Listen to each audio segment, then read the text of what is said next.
আমি এই সৃষ্টির রচনা করেছি, আমি এর পালন পোষণ করি, আর আমি এই সৃষ্টির বিনাশ অর্থাৎ ধ্বংস করি। কেউ আমার অতি আপন নয়, কেউ আমার অতি পরও নয়, কিন্তু যখন ধর্ম ও অধর্মের মাঝে যুদ্ধ হয়, আমি তখন স্বাভাবিকভাবেই ধর্মের পক্ষে অবস্থান করি।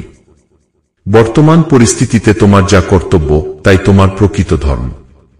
আমার, তোমার, আমাদের সবার অনেক জন্ম হয়েছে। এটা আমার শেষ জন্ম নয়, তোমারও এটা শেষ জন্ম নয়।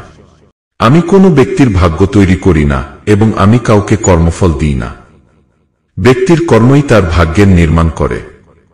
রাগ মানুষের সবচেয়ে বড় শত্রু। রাগের কারণে মানুষের চিন্তা করার ক্ষমতা নষ্ট হয়ে যায় এবং তার পতন হতে বেশি সময় লাগে না। জীবনে একজন মানুষের উচিত তার কথাবার্তাকে নিয়ন্ত্রণে রাখা, কারণ কথার দ্বারা সৃষ্ট ক্ষত কখনো সারানো যায় না। অহংকারের কারণে ব্যক্তির প্রতিপত্তি, বংশ ও গৌরব তিনটি নষ্ট হয়ে যায়। জীবনে অর্ধেক দুঃখ আসার কারণ আমরা তার কাছে প্রত্যাশা করি যার কাছে এটা করা মোটেও উচিত হয়নি। মানুষের জীবনে দুঃখের আসা যাওয়া শীত গ্রীষ্মের মতোই, তাই এগুলো সহ্য করতে শিখতে হবে। সুখের কামনা যে করে তার সুখ লাভ হয় না, যে সুখ চিনতে পারে তারই সুখ লাভ হয়। তুমি যদি এটা জেনে যাও যে তোমার সুখ কি, তবে তুমি সুখ অবশ্যই পাবে। যদি আজকের দিনটি খারাপ হয় তবে আগামীকাল অবশ্যই ভালো হবে। শুধু নিঃস্বার্থভাবে কাজ করে যাও। পার্থিব ত্যাগ করলে ভগবানকে পাওয়া যাবে, এ ধারণা মিথ্যা। ভগবানকে পাওয়ার পর জাগতিক আসক্তি আপনা আপনি চলে যায়, এটাই চরম সত্য। হতাশা ত্যাগ করো। আশার কিরণ আজ নয় আগামীকাল অবশ্যই জ্বলবে। সত্যি কখনো দাবি করে না যে আমি সত্যি, কারণ সত্যি সবসময়ই সত্যি।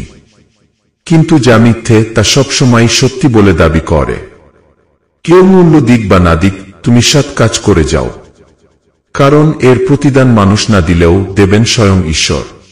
এই দুনিয়ার রেওয়াজ, আপনি যা দিবেন তাই ফেরত পাবেন। যদি সম্মান পেতে চান তাহলে সবার আগে সম্মান করতে শিখুন। এই জগতের সমস্ত সম্পর্কই নশ্বর, কেবলমাত্র দেহের সাথে যুক্ত, আত্মার সঙ্গে নয়। তাই আত্মা দেহ ত্যাগ করার সাথে সাথে দেহের সাথে যুক্ত সমস্ত সম্পর্কের সাথে আত্মার কোনো যোগ থাকে না। সময় বড় মূল্যবান জিনিস। যে সময়ের সঠিক ব্যবহার করে তাকে পরাস্ত করবে এমন কোনো শক্তি পৃথিবীতে নেই। যদি ভালো থাকতে চাও তবে পুরনো অভ্যাস বদলে ফেলো, অতীত থেকে শিক্ষা নাও, নিজের দুর্বলতাকে গোপন করতে শেখো। গঙ্গায় ডুব দিলে দেহ পবিত্র হয়, মন পবিত্র হয় সত্যের দ্বারা, বুদ্ধি পবিত্র হয় জ্ঞানের দ্বারা, আর আত্মা পবিত্র হয় নাম জপের দ্বারা। ঈশ্বর চিত্রে নয় চরিত্রে থাকে।